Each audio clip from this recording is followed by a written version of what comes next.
The headline says it all: the Netherlands is pushing to make manure a hotter product.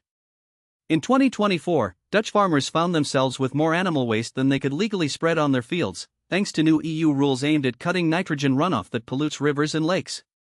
That excess manure turned into a problem, but Dutch exporters are trying to turn it into profit. Dutch officials took the initiative this spring, traveling to markets in Germany, France, and Poland to showcase their cattle and pig manure as a green alternative to synthetic fertilizers. One recent event in Mnichowo, Poland, became a buying-in crowave. Dutch sales teams mingled with more than a dozen Polish farm suppliers. They held lectures, did a happy hour, and even organized a speed dating session where buyers and sellers tested the product, sniffed it, lifted alcohol samples, and discussed prices.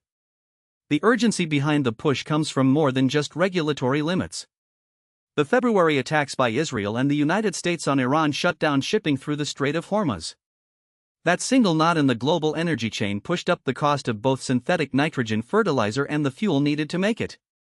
European farmers, suddenly looking for cheaper options, turned their eyes to local, natural alternatives. In the eyes of the Polish crowd, the event was almost a festival.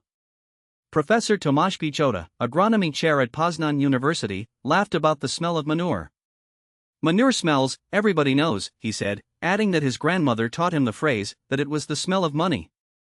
He was right. In a world where our green ambitions are increasingly constrained by regulation and price volatility, natural nitrogen sources could fill the hole left by pricey mineral fertilizers. Juk Knoll, the event organizer and an advisor to the Dutch embassy in Warsaw, seemed unconcerned about the geopolitics that had triggered the price spikes. "The conflict in the Middle East certainly doesn't hinder the cause," he said. He added that the Dutch have been working on turning the waste into goods their own soil could use. Back home, Dutch farmers are also looking at how to make their manure more useful locally.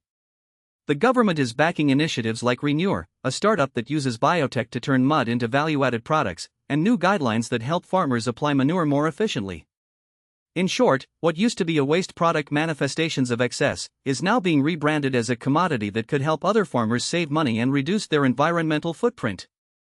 That kind of innovation, from a place where the smell of manure is straight up money, shows that the Dutch are turning a problem into opportunity. That's all from us. Stay curious, stay informed, and keep listening for more stories about the future of farming. Until next time, keep your ears open.